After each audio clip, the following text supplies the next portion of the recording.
ꯃꯌꯥꯝꯕꯨ ꯑꯍꯥꯟꯕꯃꯛꯇꯗ ꯍꯦꯂꯤ ꯃꯩꯁꯅꯥꯝꯅ ꯇꯔꯥꯝꯅ ꯑꯣꯛꯆꯕꯒ ꯂꯣꯏꯅꯅ ꯈꯨꯔꯨꯝꯖꯔꯤ꯫ ꯃꯌꯥꯝꯗ ꯇꯥꯍꯟꯖꯔꯤꯕ ꯋꯥꯔꯤ ꯑꯁꯤꯒꯤ ꯃꯃꯤꯡ ꯁꯛꯊꯤꯕꯤ ꯅꯨꯡꯁꯤꯕꯤ꯫ ꯋꯥꯔꯤ ꯑꯁꯤꯕꯨ ꯏꯕꯤꯔꯛꯄꯅ M.K. ꯈꯨꯃꯟ꯫ ꯋꯥꯔꯤ ꯑꯁꯤ ꯃꯌꯥꯝ ꯄꯨꯟꯅ ꯇꯥꯃꯤꯟꯅꯔꯁꯤ꯫ ꯁꯖꯤꯕꯨ ꯃꯥꯅ ꯃꯤꯔꯥꯏꯕꯤꯔꯕ ꯃꯔꯣꯝꯗꯣꯝ ꯂꯦꯞꯆꯔꯒꯦ ꯈꯟꯗꯨꯅ ꯈꯔ ꯈꯔ ꯍꯣꯠꯅꯖꯗꯨꯅ ꯊꯥ ꯄꯥꯡꯈꯠꯂꯛꯄ ꯃꯇꯝꯅꯤ꯫ ꯃꯥꯂꯦꯝ ꯑꯁꯤꯗ ꯂꯩꯔꯤꯕ ꯍꯩ ꯂꯩ ꯄꯥꯝꯕꯤ ꯄꯨꯝꯅꯃꯛ ꯍꯧ ꯍꯧ ꯆꯥꯎꯖꯔꯣ ꯍꯥꯏꯗꯨꯅ ꯅꯥꯄꯜ ꯆꯥꯎꯕꯤ ꯀꯣꯔꯧ ꯃꯥꯅ ꯄꯥꯎꯖꯦꯜ ꯂꯥꯛꯄ ꯃꯇꯝꯅꯤ꯫ ꯄꯪꯊꯦꯡ ꯊꯦꯡꯕꯗꯤ ꯅꯠꯇ꯭ꯔꯤ꯫ ꯅꯣꯡꯄꯣꯛ ꯊꯪꯕ ꯆꯤꯡꯁꯥꯡꯗꯒꯤ ꯀꯣꯔꯧ ꯃꯥꯅ ꯐꯜꯂꯞ ꯐꯜꯂꯞ ꯂꯤꯊꯣꯔꯛꯄ ꯍꯧꯔꯛꯄ ꯃꯇꯝꯅꯤ꯫ ꯅꯨꯄꯤ ꯃꯆꯥ ꯑꯃ ꯑꯌꯨꯛꯀꯤ ꯃꯩꯔꯥ ꯀꯠꯅꯅꯕ ꯍꯥꯏꯗꯨꯅ ꯁꯦꯡꯅ ꯆꯥꯏꯊꯔꯨꯔꯕ ꯃꯇꯨꯡꯗ ꯃꯈꯨꯠꯇ ꯎꯆꯥꯟ ꯃꯩꯔꯥ ꯄꯥꯏꯗꯨꯅ ꯊꯣꯛꯂꯛꯏ, ꯑꯗꯨꯒ ꯂꯩꯁꯨ ꯄꯤꯛ ꯊꯟꯅ ꯌꯥꯎꯕ ꯄꯥꯇ꯭ꯔ ꯑꯗꯨꯒ ꯊꯪꯅꯅ ꯃꯩꯔꯥꯗꯨ ꯀꯠꯂꯤ꯫ ꯅꯨꯄꯤ ꯑꯗꯨꯅ, "ꯀꯣꯔꯧꯍꯟꯕ ꯏꯄꯥ ꯏꯕꯨꯡꯉꯣ, ꯅꯁꯨꯒꯤ ꯃꯨꯔꯨꯕ ꯀꯨꯆꯨꯁꯦ ꯎꯔꯣꯛꯀꯨꯝꯅ, ꯉꯥꯅꯨ ꯊꯪꯒꯣꯡꯒꯨꯝ, ꯑꯉꯧꯕ ꯂꯩꯆꯤꯜꯒꯨꯝ, ꯂꯁꯤꯡ ꯃꯐꯣꯜꯒꯨꯝꯅ ꯑꯃꯨꯛꯇꯗꯤ ꯉꯧꯍꯟꯕꯤꯌꯨꯗꯣ꯫ ꯑꯃꯨꯛꯇꯗꯤ ꯑꯩꯕꯨ ꯂꯛꯅꯔꯤꯕ ꯃꯌꯥꯝꯁꯤꯒꯤ ꯃꯃꯥꯡꯗ ꯃꯨꯛ ꯊꯦꯛꯆꯒꯦ꯫ ꯅꯁꯨꯕꯨ ꯆꯥꯟꯕꯤꯌꯨꯗꯣ꯫ ꯅꯨꯡꯇꯤ ꯅꯨꯃꯤꯠ ꯈꯨꯗꯤꯡꯒꯤ ꯅꯁꯨꯅ ꯃꯄꯨ ꯅꯍꯥꯛꯇ ꯍꯩ ꯂꯩ ꯃꯈꯜ ꯁꯨꯅ ꯀꯠꯆꯒꯦꯗꯣ." ꯅꯨꯄꯤ ꯃꯆꯥꯗꯣ ꯑꯗꯨꯝꯅ ꯀꯣꯔꯧꯍꯟꯕ ꯏꯄꯥ ꯏꯕꯨꯡꯉꯣ ꯃꯍꯥꯛꯇ ꯄꯦꯟꯗꯕ ꯀꯌꯥ ꯐꯣꯡꯗꯣꯛꯇꯨꯅ ꯋꯥꯀꯠꯇꯨꯅ ꯂꯩꯔꯤꯉꯩ ꯃꯥꯡꯒꯣꯜꯗꯒꯤ ꯃꯃꯥ ꯏꯕꯦꯝꯃ ꯁꯈꯤꯅ ꯑꯁꯨꯝꯅ ꯂꯥꯎꯔꯛꯏ, "ꯍꯥꯏ, ꯏꯃꯥꯒꯤ ꯁꯛꯊꯤꯕꯤ, ꯀꯔꯤꯅꯣ ꯅꯪꯅ ꯇꯧꯔꯤꯕꯗꯨꯕꯣ? ꯂꯣꯏꯗ꯭ꯔꯤꯕꯔꯣ? ꯂꯥꯏ ꯈꯨꯔꯨꯝꯕꯕꯨ ꯄꯨꯡ 7 ꯆꯪꯕ ꯃꯈꯩ ꯈꯨꯔꯨꯝꯂꯤꯗꯨꯕꯨ ꯂꯥꯏꯗꯨꯅ ꯉꯧꯍꯟꯕꯤꯅꯤ ꯀꯥꯏꯅ ꯍꯥꯏꯔꯛꯄ꯭ꯔꯅꯤ ꯏꯃꯥꯒꯤ ꯁꯛꯊꯤꯕꯤ ꯅꯪꯕꯣ?" ꯃꯃꯥꯅ ꯑꯗꯨꯝꯅ ꯉꯥꯡꯂꯛꯄꯗꯨꯗ ꯁꯥꯎꯅ ꯄꯨꯛ ꯍꯧꯒꯠꯂꯛꯇꯨꯅ ꯃꯃꯥꯗ ꯑꯣꯟꯁꯤꯜꯂꯤ꯫ "ꯀꯩꯅꯣ ꯏꯃꯥ, ꯁꯛꯊꯤꯕꯤ ꯍꯥꯏꯕ ꯅꯠꯇꯤꯌꯦ, ꯅꯆꯥ ꯑꯩꯒꯤ ꯃꯤꯡꯁꯦ ꯂꯤꯛꯂꯥ ꯍꯥꯏꯕꯅꯤ, ꯂꯤꯛꯂꯥ."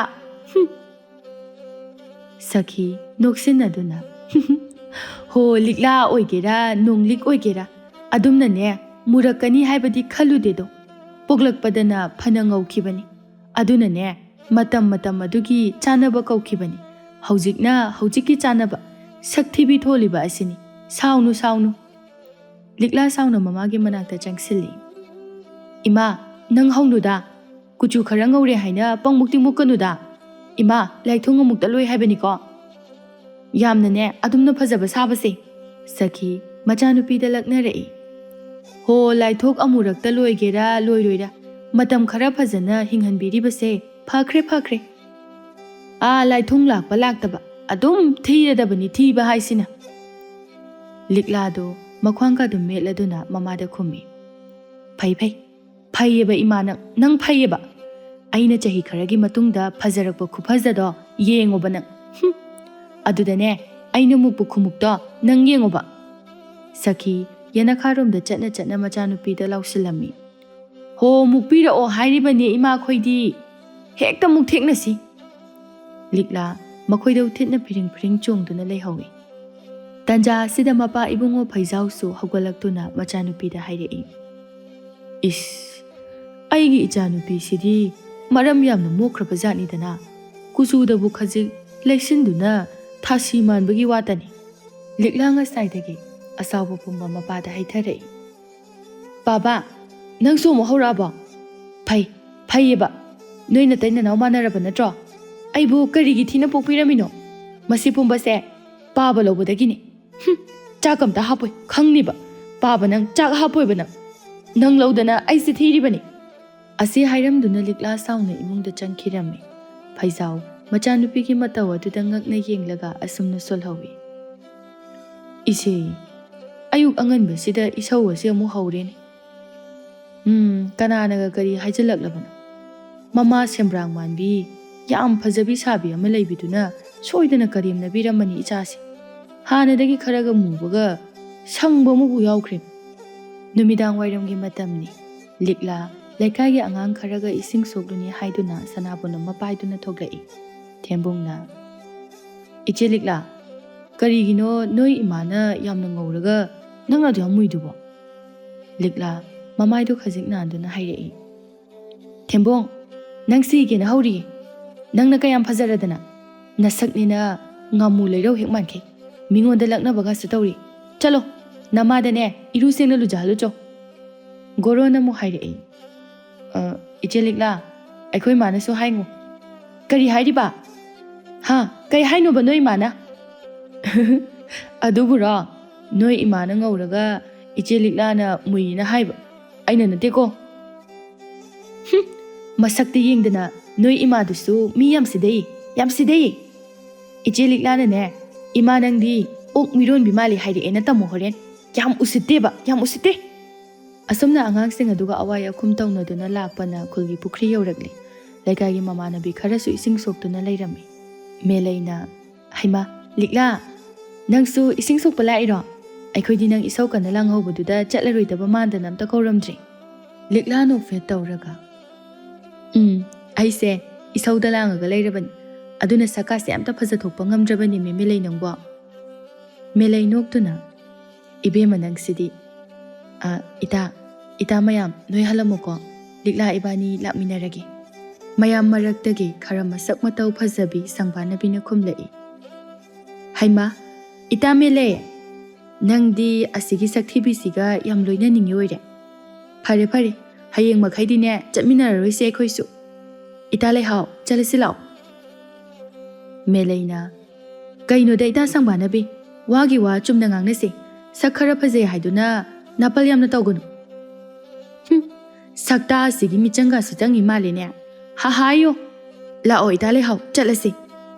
Ani du hek jatkibaga likla isau tawrai liklana masaksiga khara phajare na yam pungi male yengning-dabana. Ngasai makai wari tariba angang anido likla da hairei. Iche likla kaigino mina asengba hairaga iche likla na saurido. Het anganga loina phudarakani yang chalo na bani ngasidagi puloi. Melaina themjilai. As yare ba angangai siga somanaraga leinang sidi. Chalo thembung goro noisu sanajaruro. Chalo. Goro na iche mele iche likla se isau yamna tawi. Kizadra mai manakta laido. Aikhoiga chakhrasi lao. Likla sauna angang ani aduda phuge haiduna dap tawi. Mataw aduda angang ani dusu hotana chenkre. Likla taptharakduna melei da hai. Mele ai wa mahangini. Kay wano. Ai se kayamwe. Haidi kanamuki changda muge ba. As ita nang sidi kaigino nang na kuchugi damakta aduk yam khanjili dubo. Mapan thongda kuppa kuyom adugi damakta dine asuk hakchin lauriba kaigino ba. Marudi pukchel duni. Pukchel da sengaga loiri. Ita di rasi asuk am lairi sidi. Magi sangbanabi haibidunaga phangbangamba nate. Likla noktuna. As nangi wata sidi. Ado aise ngauba yam pameba. Kamai ngauhanduino sini aina khalisi. Nangi ne thabak amasu nangnanabani haiduna irulu zatabi jomlauna chaitharaga tawbiduna di yaroi. Kharasu joton tawba changtari. Taktana nandana. Likla sugatuna. As oidre aduma. Aigi thabak mayamsiga ai adum thiba tabani. Melei likla da paina yenglaga. Adum thiba tabani. Mathangi numitni likla nungsa marak aduda ingkholdagi yonanabani haiduna insang malli. Mataw adu uraduna mama ibema sakhina laurei. Hai ibema nangbu chanaba thabak kharasu tawnisi kaidobage. Nungsa marak sida pot heklibani haiduna tawribadubu nakokda phi amata sukupte. Aduna gasu ngawningi kaina haijabaga sari. Hai Sakthibi imagi ibema yararoini he. Ichagi kokil bungamjabi kuchudo.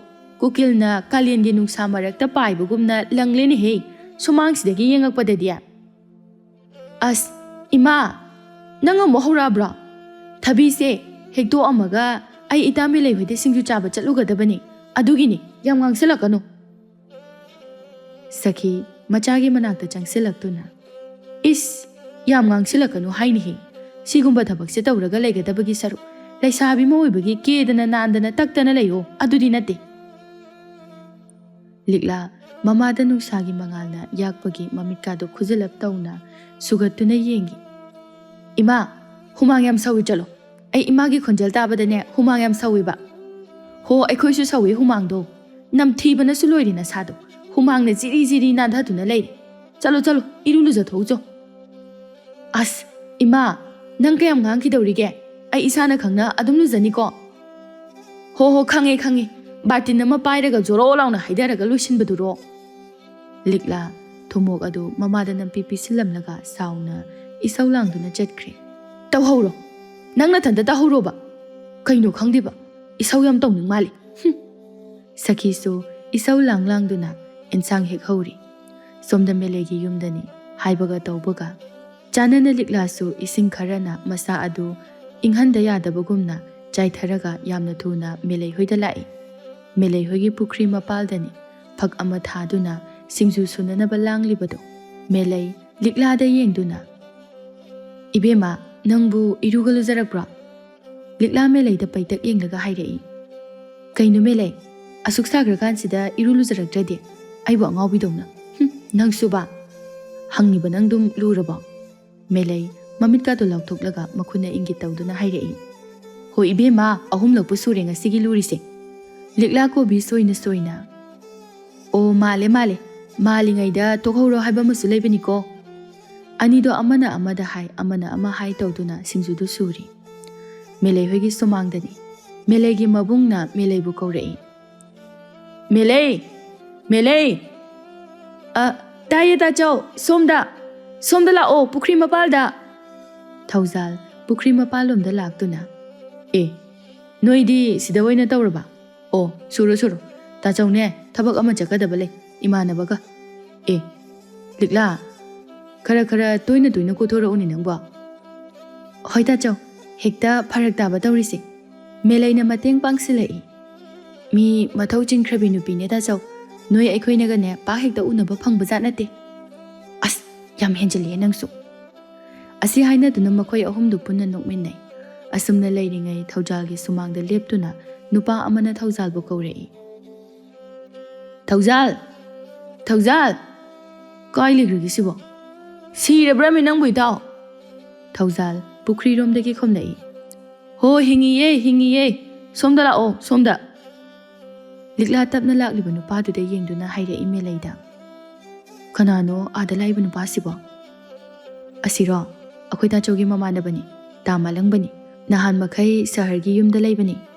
Nangdi pakna chathoktabani na khangamaroine. Likla makok nomlaga. O lapna leiramba mitam adu sum leptana changsilakpana moina leiriba adugi manak yausilagri. Masana nakakba nupa samkak. Saban yengluragana upalakda awangba chingdolda hauba khwaidagi masa mareng phanba ujau. Pakhang magi mit anida yenglubada lubadagi luraba jingnunggi manungda hena hanjinduna laiba loknunggi isingumna tarui. Tarau misna anido pumnamaktagi hena magul hapadi. Nupa kuchu aduda thungliba oi thangba khadang aduda ningthau konungda munigi asanda kokpa yade muthatpa yade haibagi matagum haktuna ittuna thamba amuba machuki turina mafam chana sambru ama thinduna thambagumna nganthoiri. Mitki kumhaidi nungairi likla. Adubu masadudi bab ama itata zadre. Munna hekta achup areng khangdana yenglaga laibasu tawde. Masak khangdaba kanagumba ama lakle haibagi khudong chaba lauduna yenglubani. Makok adu phatnon thaduna amu singju adu soiri. Malangba thauzalda hairei. As thengi kharangansi hairaga chasilao. Melei nok fet tawraga. Tamalangba yam thengabo singju se chakhodana. Thauzalna haijelai. Aduni angangai ni sujai se chabiradi nungairaroi. Malangba yam tanna hairei. Hoi charasi. Adudine khara thuna charaga chalaseba. Malangba wado hairaga liklana tasinduna ihang hangoibagi mawangda phamlibadu hek ururi. Mathanta mabukningda khanjai. As kuchu sakta asiga mai makuchina to jalo. Aibu chararoisira thengi hairaga to osirane. Asumna malangba wakhal tawringai meleina oina singju adu totkhre. Malangba sor haifet hontoktuna makha tarai. Malangba no fet tawduna ichalna totpa singju sidi tinbu chumi he. Haudu jani ta malangba asi haiduna malangbada liklabu masak taknanaba honarei. Ta malangba imanabani Noidi laikai pulasu nongta thengnadabanina khangamaroi. Khangnawo likla kaubani. Likla khangnawo. Likla tapna khummi malangbada yengbusu taude. Hoi. Malangba nokta yadagum noklaga. O. Ichalsina akhoi melegi mamanabi oidoiro. Melei liklagi khanghong hongba mataw aduda kaisu khandana hairei. Karino ngasai makai chunga thizabidongna chabing angamaga haujikna utubidongna laikrisina. Thaujal phagi tawsilai. Hais. Noita malangba ubasida ichalse mihunga se ting chunga bazalo. Likla masado humang pakhalai. Magi thamoi manungda chongliba mihuladu thaujalna narondagi phakraba jatla haina khanbada khanthadana khumdorei. Likla ipa pakhatna. Gaide adugumba wakhalnoda namanaba saktasiga. Chinbaldadi asumna haidokre adubu thamoi manungdadi khujina sikli. Malangbusu asumna liklanaga hairakpaduda mathanda khanjai. Saktasiga laigi thautongnanaba yenbi amubidu hek manke. Phajakraba aibu pamdabi kaisu tawri male. Yai he. Malangba amadi thaujalsu ngahak leiramlaba matungda thengle haiduna chatkirami. Melaina liklada Malangba bu masak taglai. Melai nokladuna. Mathong chakidraba nupani. Nangdi kayabu khangamaroi. Marakta mayumda halakpada akhoida dum change. Karansina atom ngangdoini. Adagine chabasina yam petpani. Haujiktasune singju chakho haibada inarido yung. Likla icham chamna hangtokpa ngamde. Mara lairabi amagumna masado ipa phajali. Nahankai oiramlagadi ma dong hekta nganglaklambsu yabani. Chaba petli hairakpa aduda kari chadrino, kari charino, mana pambasina kari, aduga hainadabasina kari haibadu likla khangningba phaurei. Adumapu ma irai heklaiba wa adu haidokpa ngamdre. Machindo ningthamge ayingbada khara kangna fajalaba chinbalgumna ipa phajilaga hanglakpani. Liklana kaigino haise masa asuk yamna pharaga chaba petlidi. As khangde sebo chade mairel chade. As yariba makhaine hautaba amata chadrema. Likla mathanta machinda tapna sole. Sebot mairel chade ba. Aduti melei liklagi mataw aduda masada nomduna hanglai.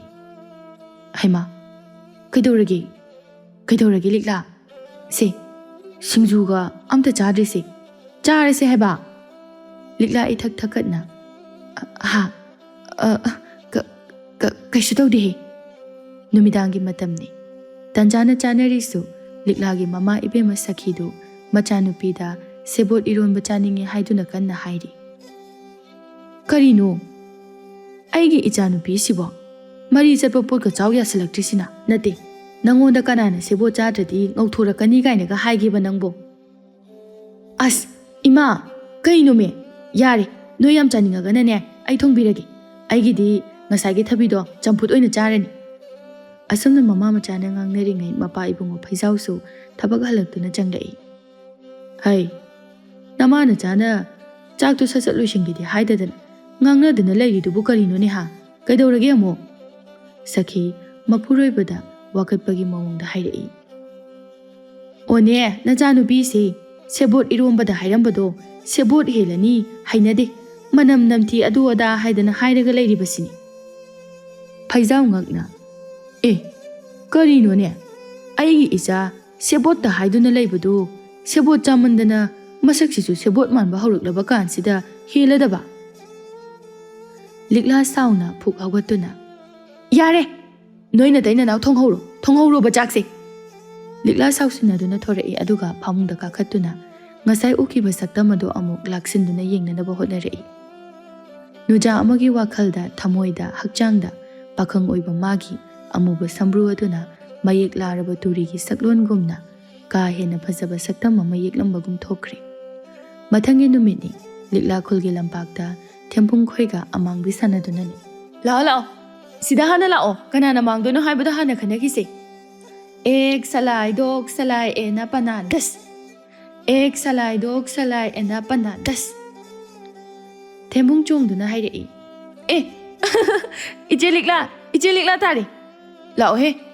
Goro, akhoi lo rase. Iche likla, masing tara thinabi ko. Asi hairamduna angang singdu lot pa chena khirami. Likla yam tan na leptuna masing thi machindasu asumna lawi. Mapan, tara, yare ko, lagi ko. Likla asumna tawringai laptak na thauzal amadi malang balak padu urai. Matanta haizay asumna. Kaino, mabu hek uruba numit adudagi, aina mabu tatana urise. Manusu, aibu nungshiba zala. Aigi maikay buthiduna mana lakliba zala. Aima, yengi. Somdaga yengi. Laptak na liklana lepadu ubada malang mana hairei. As, itaw. Ada lepiba likla haibra karino, idea sinu pisam hainade. Untok na yam na chamot ne. Muna marola muri. Angang gay siga atam tawdana lay siyong ni. Sangbana bihoi dong na nupi mo bagi kida na mawdana lay basunate. As, ay di na, maa ubada daw kaya daw mande bo. Tawzal malang bada yeng do na. As, itaw, nang su adudihan mali. Mi angang se yam jamjabani. Nangonda, kemta karak basunate. Kay gino nang na aduktam tina hari do bo. As, khangde. Ay yam hainadaba mapoy. Malang ba hoy na sum nagsilagpa aduda likla ikaiba na machi amada changsindu na loto na laikri. Sangbana bihoy so, kutta sanabol amamam paido na lakpa uy. Malang ba haraw na. Sangbana bi, ising suoge hayro. Ay mangayre pazabi hay na ngagjaw tekpi sangbana bi do maraya do konsinado na kumlai. Tama lang ba, ising suoge hay na sumtorak pa ni. Oh, soro adudi. Sangbana bi irang minok nok tu na. Hoy tama lang ba? Sangbana bi hoy so asi hayram du na chat kre malang ba thaujal da hayrai. Yengo, asini nupi haisi. Kada ing tapi ba yeng. Masam managa siningdu yeng na khakli ba. Khangde aidi, yam pami sangbana bi se. Thaujal soktok tu na. Oh, loire da na nupa. Nang asigi nupi si laura di ne. Nang yam tu na jom laibak yong ni bo. As, taning di ko itaw, pagtabawa, asuk fazaba si lauraga kamay na jom libak yaudoy no. Swargada ni yaudoy si kangaba, sargada. Yong ni, soida na yong ni. Ani duso, asum na yet na do na chat kre. Likla, sangbana biga, malang baga, wari saki badu ning singdo na nungay ta na sulhawi. Ita sangbana bihoy di masak fazaba ni na. Atong paham kini ni. Paham lambaso, soy ko.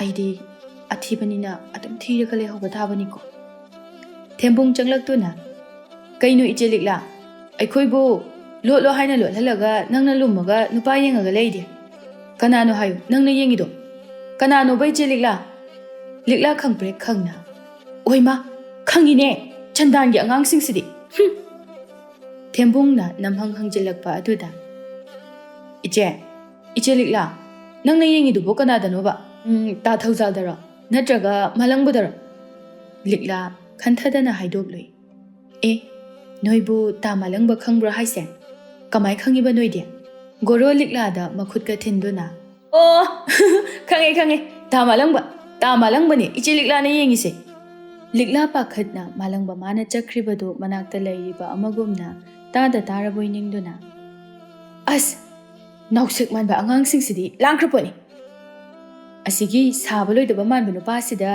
aidi kaygi pamdoi ba lemna pirosi lauroi khanga ba thembung chencha tu na lau tu na chen khirami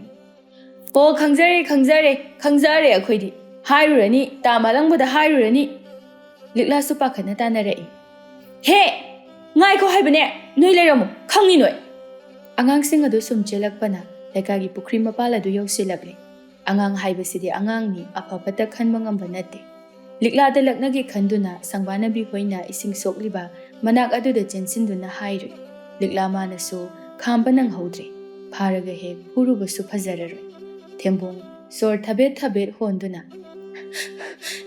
iche sangbana bi ta malang budo iche likla na phame haiba sangbana bi ngai kanana haibaduna thembung likla da yengduna tu iche likla na la goro ai di jele Thembungsu asi hairamduna kanna hekta hotana chenkhirami. Likla sangbanabi hoigi mamangda ikaiduna chenkhisi kadai.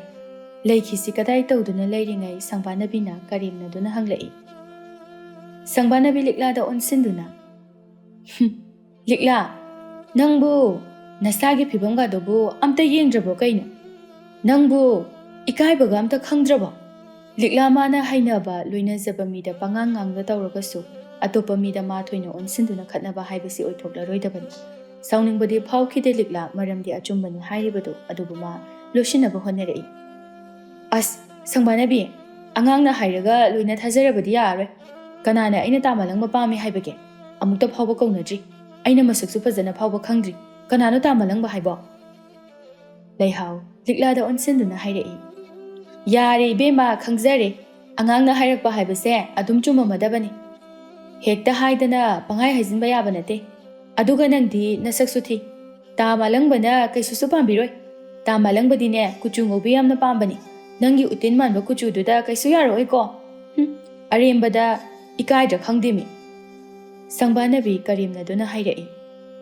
As adumai haibino milei haunongbo. Mi kapkiba tare. Sese kapkanu se likla. Aikoi hainabige se. Likla nokningdana nokfe tawrei aduga hairei. Aisu khangida sangbanabi. Tamalangbaga aiga yamna khetnei haiba. Adubo ai tamalangbada aranba wakhal khaluba leite. Ibung amagumna khakhale. Phare ai chalage. Asi hairamduna likla pantharamdana thuna chatkre. Sangbanabiga leihawgadu chakriba likla da yengduna karimnaduna nokhauri. Ahingi matamni likla tumthaba yadana phamung aduda yeta amu oida amu onduna lei. Wakhaldasu mawon khalai. Tamalangbase aibu nungshiba zala. Natraga ai khakna khaliba zala. As aduga ngasai mana yenglamba mityeng aduna karigino aina ma uraga mihulse dang chongiduna mamangda lepa songamde yengba songamde sibu nungshiba haidoiro. Asumna wakhal tawduna ahingdu maso haukhre mathangi numidi. Likla melei hoida haimet pachasi haiduna champra khara puraktuna lai. Meleigi sumang hek yobaga mapak hek changsinba ngamde chap leptuna laikre. Changsi kadai changloisi kadai khanduna lai. Likla mathanta haizai. Aibu changadrane malebagi lakpa mandoi jala. Natraga magi matung sum inaraga leiba mandoi jala. As machi mada lolaga ma chakhraga oina changage. Likla asi khanduna laikre ngahak leiraba matungda malangba khoisu koithokpa oina thaujalga punna thokre. Somdana likla mitki kumhaide nungairi. Nupamana setorakpa lithorakpa khuding ipamda pamjaba haibudu oikre. Mathanta angawbigumna murum sonduna haizai. Aya magi asigi mamitna nokpa minoksidani aina khangaw ngawjarisi. Sambruga sina marol ama pakchabani. Nangi khadangi sambru kaidunine. Tamalangba ai nangbudi thamoi sengna nungsije. Adubo ai phongdokpagi pangalde leitri. Tumina losinduna sum thamkhragi. Likla asi khanduna malangba mana midyengi wangmada chatkidringai yengduna leisai. Malangbana chatkraba matungda mirak narak yengduna ma melei khoida changlai. Melei likla lakpa ubada. Kaino yam tanna changaiduna. Likla meleida yengduna. Is kaida tanba malagise. Thumuro puthoro. Aigise haimet bacha sena lain. Masaina laabani. Adum changba ikaidana ni leiruisi. Nangdi kaigi ikairiba. Likla pakhatna. Natte ngasaina la adawniba. Thabak tawbada farak to taraba. Adugini kaino khangde. Manasi singrupot. Melei thumuro puthораktuna. As ibema nang handakne mawong ama itaw tawrei. Likla pakhatna meleina chingnakrabra natraga. Mana malangba mabu khanjabasi naroldagi tumina meleina khangkrabra. Masi khanbada mamari makhong samnadaba wa kaya ama nganglai. Ha, aibu kaidoge haise. Ta malangba hoithokibado ai uhawi. Mana litkiba phurit haino amuma machudo yam pakte. Mangonda masaktuga phajabana marol ama sariba. Chinbal aduda asi haidokrabasu pukning wakhal thamoi manungdadi chuduna laikhrabani. Magi purit machu haiduna matau tamduna setningbusu phawkhrabani. Adubu pumnamak asi loishinaba hotnabadasu ma warabani. Karigino nupi oina pogluriba karigi aibu asuk thihallamliba karigino nungsiba asina asu pukning leita handriba nupi oibi magi thamoida onthoknasu wana khangle ningol mahakti melei liklai da ngakna kaino nana ngangi ba mayam dubu likla nang wakhal tai ko likla kaisu tawdaba saduna tai he kaino melei hai amet padu cha cha duna hairei ibema ta malang banaga taradi soidana na samdo setpi khrani madine nupa nupi thidabani ko kaigi madya ho aduburo ta malang bagi khwaidagi pamjaba machu se hainau amunba machu dune mi pambai haibabune mayumgi phaklang phawba hainau amunba machu taini haiduna ne hainau amunba thidana machu sangiba mini as loire he nangsu taba yadaba wa yam pakte ko amta haima thajadaga tokchongna nupi ani do nok tuna wari kaya ama sanari handak marak asi liklana sausina dana melegi mateng dagi malangbagi matang da fanayamna di khanglabani angakpani nungshiba haibagi mayai asisu matam kharagi matongni likla mata melayga loinana khulgi bukrida ising sokpa thoglai masagi phibam ma khantharude nungshiba mana setpa firol mafamda pakjaba aigisu apambani khankre nungshiba mana chadaba chinja mafamda huni khankre purit hainau amunba machu ama lilaktuna thore ilikla melaina kaino ibema nangna handak chinja kayam ka e haine noi mana aingonda damaban kaigino ba nangsu ta malangbaga chapmana rakadori melaidi pukningda karisu khanda hairakpani adubu likla madi mathanda ichingda chingnazare mabuk manung aduda imangda mangzare mara lairabi amagumna i a tawduna khumlai kaino ta malangba mi sidi sum hainaraktabagini masu chadabro haise adudi ai charani sakta hawtaba launaraktana amu is ibema nangne chakpa yam henjele ko handakti kayam kuina bu lot pangamgani likla mana tumina thamoida pubadi waraklabani adubu ma warabasu wana nungsibagini khanduna losinkhre pukri mapala duda famduna leiringai thembung khuisu laktuna likla da laknarei adagi se iche likla natro goro tu yongune musuk muraga hainau amunba machugi purika lelise kaigino goro sibo yengo tu goro noktuna laknarei iche likla puri tu pai re yengo thembung yengo tu thembung likla da makhut thinduna pai re iche likla purit pai re likla ikaina angangai duda nungna hekta thong siro noida siro thongge de henungsina melaina as yare mi likla nangsidi angangai ga hekmane yare chalo thembung noine chai soidana jarani thembung marai ka do tingthoklaga laknarei iche melei iche likla se ta malang ba pa me haibani melei ingakna asengburo kaino likla ngaiko nang angang tana baga lairi ngaiko haibane likla masado humang kanglakni melaina kauriba ado tasina daduna thembung hoibu phurage haibagi matagum tanarei leiramo nang phuge ko ai nek thingdaba mafamda ne nabani phuge leiramo no melai tanarakduna as yare thamo amta leitung fadamda thamo haiba likla sausinaduna melaina hangbagi tanja pi khidre kaino khangdeba aina pam khidraba noigi malangba haiba hainau amunba manbu nupado just lao melei asi hairamduna gorong hekta thangjinai makhongdu melei su ingawngawna inarei lambidani thaujal amadi malangbu su lai aduga hek thengnarure malangba thaujal da chirol tawrei asigi murang langbi nupi jong lai kaino mana hainau amunba machugali khalaktana tawishina pele ai purichen to hongugi thaujal malangbada kaino malangba kaidorage purit machu manara kaidorage ba angang sina chikki hairabo yam taningde ko malangba mamai leiduna chatpa hawi ꯑꯁ ꯇꯜꯂꯦ ꯉꯝꯃꯔꯣꯏ ꯑꯩ ꯆꯠꯂꯦ ꯐꯨꯔꯤꯠ ꯑꯝꯇ ꯁꯤꯜꯂꯨꯈꯤꯒꯦ ꯊꯧꯖꯥꯜꯁꯨ ꯃꯥꯂꯪꯕꯗ ꯉꯥꯡꯗꯨꯅ ꯆꯠꯃꯤꯟꯅꯈ꯭ꯔꯦ ꯂꯥꯞꯇꯛꯅ ꯃꯦꯂꯩꯅ ꯎꯔꯗꯨꯅ ꯍꯥꯏꯔꯛꯏ ꯀꯩꯅꯣ ꯑꯩꯈꯣꯏ ꯇꯥꯆꯧꯍꯣꯏꯁꯤꯅ ꯄ꯭ꯔꯞ ꯍꯟꯈ꯭ꯔꯤꯁꯤꯅ ꯂꯤꯛꯂꯥ ꯃꯥꯂꯪꯕ ꯎꯕꯗ ꯃꯥꯒꯤ ꯃꯤꯍꯨꯜꯗꯨ ꯗꯪ ꯆꯣꯡꯂꯛꯏ ꯎꯅꯤꯡꯂꯕꯁꯨ ꯎꯅꯤꯡꯗꯕꯒꯨꯝ ꯃꯁꯥꯗꯨ ꯇꯧꯖꯩ ꯌꯦꯡꯅꯤꯡꯃꯜꯂꯕꯁꯨ ꯃꯃꯤꯠ ꯑꯅꯤꯗꯨꯅ ꯍꯦꯛ ꯌꯦꯡꯕ ꯉꯝꯗꯦ ꯃꯊꯃꯣꯏ ꯃꯅꯨꯡꯗ ꯂꯥꯛꯍꯟꯅꯤꯡꯃꯜꯂꯕꯁꯨ ꯊꯩꯅꯕ ꯀꯤꯕꯅ ꯃꯥꯅ ꯍꯩꯅꯔꯝꯂꯣꯏꯗ꯭ꯔꯥ ꯀꯔꯤ ꯈꯟꯈꯤꯅꯤ ꯈꯟꯕꯗ ꯃꯥꯂꯪꯕꯅ ꯆꯠꯈꯤꯕꯅ ꯐꯩ ꯈꯜꯂꯛꯂꯦ ꯃꯦꯂꯩꯅ ꯑꯗꯨꯝꯅ ꯃꯥꯂꯪꯕ ꯍꯣꯏ ꯆꯠꯈ꯭ꯔꯦ ꯍꯥꯏꯔꯛꯄꯗꯨꯗ ꯀꯣꯛꯊꯛꯇꯒꯤ ꯑꯔꯨꯝꯕ ꯑꯃ ꯊꯥꯡꯊꯈꯤꯕꯒꯨꯝꯅ ꯈꯪꯌꯥꯡꯅꯤꯡꯕꯒꯨꯝꯅ ꯈꯜꯂꯤ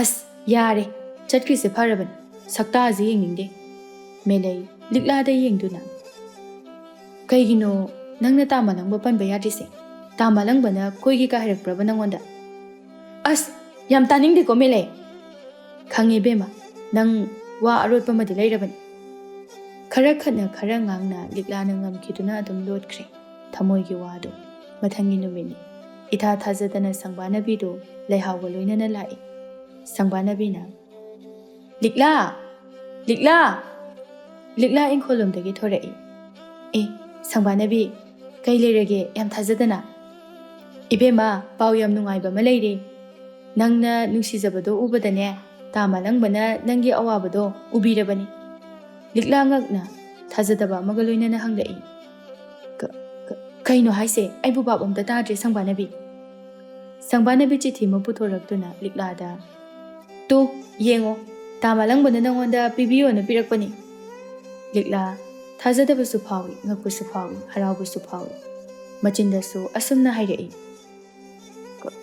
ꯀꯩꯅꯣ ꯑꯩꯕꯨ ꯚꯥꯞ ꯑꯃ ꯑꯁꯦꯡꯕꯔꯣ ꯁꯪꯕꯥꯅꯕꯤ ꯑꯩꯗꯤ ꯇꯥ ꯃꯥꯂꯪꯕꯗ ꯑꯩꯒꯤ ꯊꯃꯣꯏꯒꯤ ꯑꯣꯏꯕ ꯋꯥ ꯑꯃꯠꯇꯁꯨ ꯍꯥꯏꯈꯤꯕ ꯂꯩꯇ꯭ꯔꯤ ꯁꯤꯕꯨ ꯑꯁꯦꯡꯕꯔꯣ ꯁꯪꯕꯥꯅꯕꯤ ꯑꯃꯗꯤ ꯂꯩꯍꯥꯎ ꯑꯅꯤꯗꯨ ꯃꯤꯆꯤ ꯈꯠꯅꯩ ꯑꯗꯨꯒ ꯈꯨꯝꯂꯛꯏ ꯀꯩꯅꯣ ꯑꯁꯦꯡꯕꯅꯤ ꯅꯪ ꯊꯥꯖꯗ꯭ꯔꯤꯔꯣ ꯏꯕꯦꯝꯃ ꯑꯩꯈꯣꯏ ꯆꯠꯂꯒꯦ ꯆꯤꯊꯤꯗꯣ ꯅꯊꯟꯗ ꯄꯥꯖꯔꯣ ꯁꯪꯕꯥꯅꯕꯤ ꯑꯃꯗꯤ ꯂꯩꯍꯥꯎ ꯑꯅꯤꯗꯨꯁꯨ ꯆꯠꯈ꯭ꯔꯦ ꯂꯤꯛꯂꯥ ꯆꯤꯊꯤꯗꯨ ꯄꯥꯏꯔꯒ ꯉꯛꯅ ꯑꯅꯤꯗꯨꯗ ꯌꯦꯡꯗꯨꯅ ꯂꯩꯍꯧꯏ ꯁꯣꯝꯗ ꯂꯝꯕꯤꯗꯅꯤ ꯁꯪꯕꯥꯅꯕꯤ ꯃꯥꯂꯪꯕ ꯍꯣꯏ ꯂꯝꯕꯤꯗ ꯂꯥꯛꯂꯤꯕꯗꯨ ꯎꯔꯗꯨꯅ ꯆꯪꯁꯤꯜꯂꯤ ꯑꯗꯨꯒ ꯋꯥ ꯀꯌꯥ ꯑꯃ ꯍꯥꯏꯖꯤꯜꯂꯤ ꯇꯥ ꯃꯥꯂꯪꯕ ꯀꯩꯅꯣꯝꯇ ꯍꯥꯏꯒꯦ ꯃꯥꯂꯪꯕ ꯅꯣꯛꯐꯦꯠ ꯇꯧꯅ ꯀꯩꯅꯣ ꯍꯥꯏꯌꯣ ꯁꯪꯕꯥꯅꯕꯤ ꯑꯩꯁꯨ ꯅꯉꯣꯟꯗ ꯋꯥ ꯑꯃ ꯍꯥꯏꯒꯦ ꯍꯥꯏꯗꯨꯅ ꯈꯜꯂꯛꯄ ꯀꯨꯏꯔꯕꯅꯤ ꯑꯩꯒꯤꯁꯦ ꯍꯥꯟꯅ ꯍꯥꯏꯔꯒꯦ ꯇꯥ ꯃꯥꯂꯪꯕ ꯍꯥꯏꯔꯣ ꯅꯪꯒꯤꯗꯣ ꯍꯥꯟꯅ ꯍꯥꯏꯔꯣ ꯁꯪꯕꯥꯅꯕꯤ ꯌꯥꯝꯅ ꯃꯥꯟꯅ ꯍꯥꯏꯔꯛꯏ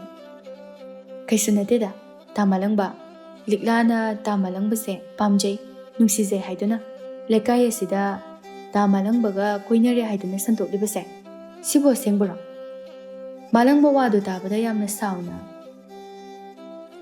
ꯀꯩꯅꯣ ꯍꯥꯏꯁꯦ ꯑꯩꯒ ꯃꯥꯒ ꯀꯣꯏꯅꯩꯌꯦꯕ ꯂꯩꯍꯥꯎꯅ ꯃꯇꯦꯡ ꯄꯥꯡꯁꯤꯜꯂꯛꯏ ꯃꯥꯅꯤ ꯇꯥ ꯃꯥꯂꯪꯕ ꯑꯩꯈꯣꯏꯗꯤ ꯀꯌꯥꯗꯤ ꯊꯥꯖꯔꯨꯗ꯭ꯔꯦ ꯑꯗꯨꯒ ꯑꯁꯦꯡꯕ ꯑꯣꯏꯔꯝꯃꯕ ꯃꯥꯂꯪꯕ ꯁꯥꯎꯅ ꯐꯩ ꯃꯥ ꯑꯩꯒ ꯊꯦꯡꯅꯕ ꯃꯤꯀꯨꯞꯇ ꯑꯩꯅ ꯀꯩꯗꯧꯕ ꯉꯝꯕꯒꯦ ꯍꯥꯏꯕꯗꯨ ꯌꯦꯡꯉꯨ ꯑꯩꯅ ꯑꯁꯨꯝꯅ ꯍꯥꯏꯔꯛꯑꯦ ꯍꯥꯏꯅꯁꯨ ꯃꯉꯣꯟꯗ ꯈꯔ ꯍꯥꯏꯈꯣ ꯑꯁꯤ ꯍꯥꯏꯔꯝꯗꯨꯅ ꯃꯥꯂꯪꯕ ꯌꯥꯝꯅ ꯁꯥꯎꯅ ꯆꯠꯈꯤꯔꯝꯃꯤ ꯅꯨꯄꯤ ꯑꯅꯤꯗꯨꯁꯨ ꯍꯥꯎꯇꯕ ꯃꯤꯅꯣꯛ ꯑꯃꯃꯝ ꯅꯣꯛꯇꯨꯅ ꯂꯩꯍꯧꯔꯤ ꯃꯊꯪꯒꯤ ꯅꯨꯃꯤꯠꯅꯤ ꯂꯤꯛꯂꯥ ꯍꯔꯥꯎ ꯃꯦꯂꯩ ꯍꯣꯏꯗ ꯂꯥꯛꯄꯅꯤ ꯃꯥꯂꯪꯕ ꯂꯩꯕ ꯎꯕꯗ ꯐꯅꯦꯛ ꯑꯗꯨ ꯈꯔ ꯁꯦꯝꯖꯤꯟꯅꯗꯨꯅ ꯌꯥꯝꯅ ꯇꯞꯅ ꯏꯀꯥꯏ ꯆꯪꯂꯛꯄꯅꯤ ꯃꯦꯂꯩ ꯑꯩ ꯂꯥꯛꯏꯌꯦ ꯑꯁꯤ ꯍꯥꯏꯗꯨꯅ ꯂꯤꯛꯂꯥ ꯃꯥꯂꯪꯕꯗꯁꯨ ꯍꯥꯏꯐꯦꯠ ꯌꯦꯡꯗꯨꯅ ꯀꯧꯕꯁꯨ ꯇꯧꯗꯦ ꯇꯨꯃꯤꯟ ꯂꯦꯞꯇꯨꯅ ꯂꯩ ꯃꯇꯧ ꯑꯗꯨꯗ ꯃꯥꯂꯪꯕ ꯍꯩꯅꯗꯕ ꯑꯃꯗꯤ ꯁꯥꯎꯅꯤꯡꯕ ꯑꯅꯤ ꯄꯨꯟꯁꯤꯟꯅꯗꯨꯅ ꯂꯤꯛꯂꯥꯗ ꯑꯁꯥꯎꯕ ꯄꯨꯝꯕ ꯍꯩꯊꯔꯛꯏ ꯅꯪ ꯑꯝꯇ ꯉꯥꯏꯈꯣ ꯂꯤꯛꯂꯥ ꯑꯗꯨꯝꯅꯒ ꯃꯥꯂꯪꯕꯅ ꯀꯧꯔꯛꯄꯗꯨꯗ ꯊꯤꯅ ꯉꯥꯡꯂꯛꯄꯕꯨ ꯑꯣꯏꯔꯣ ꯅꯨꯡꯁꯤꯅ ꯀꯧꯔꯛꯄꯕꯨ ꯑꯣꯏꯔో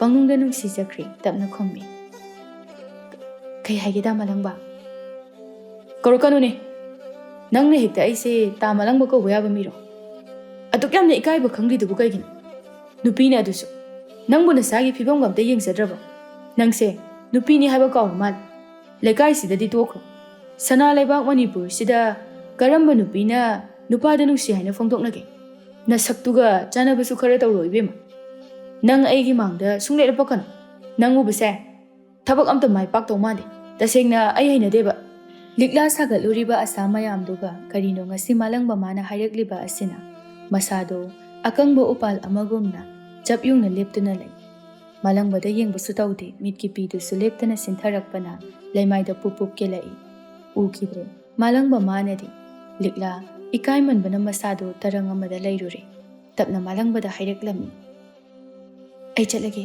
warobinu asi hairamduna kanna chenkirami likla malangba yam sauna lephawi ngasai makhai yengduna leiriba machin mopa anido malangba da hanglei thausalna kaino malangba nangna angang sida ngangliba mayamda mi ikairamani chingkhrise kapaga malangba khanthadana khumlei ikaiba asibu ikaibaga khangam khidro thiriba masaksiga nupaga supami tan chadadine thawanda ga poamgani mana lekai sida aiga maga koinei haidana santoklibani maram chatki haurabadine watlabani sisu melei ngakna kaino da malangba adumakti liklana tawramoida kanana haireino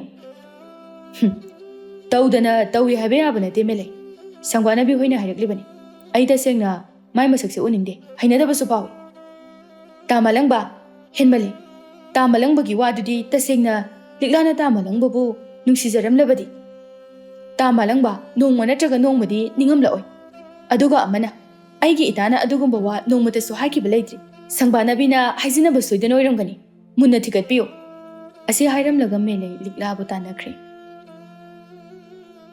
malangba sangbana bi ubada sauna pukhagotuna khupakne hekta thajili sangbana bi sauna khajaya duda nanduna hairai kaino da malangba ngawrabo ngawre ai ngawre aigi punsise nangna asuk laina sanaramba hana oikre matung tarakpada adumna tawramlabadi nang hingje haina khang nupi oirabasu aina kaidoba ngambagi haibadu yem yare chalo leihau matagi mi changchang lei hera kaino da malangba nupi daga hekta khothari dubu maira babi tak tho haibra thaujalna oina sauna khumdai ibema khongpakna kaudabida khupakna oina tharaga tokpirido yam pharabani chalo yam yeningdre nasak pajarasu thamoida tin jangbinoi gumbi phangdok sarukpudine ichal likla gumbi thamoi singbi oina pamjaine chalo sangbana bi amadi le hausu mara leiruraba kawbani na kaisu haiba ngamda chatkirami malangba meleida nungtigi laktuna liklabu unanaba sinbiyu haiduna taklami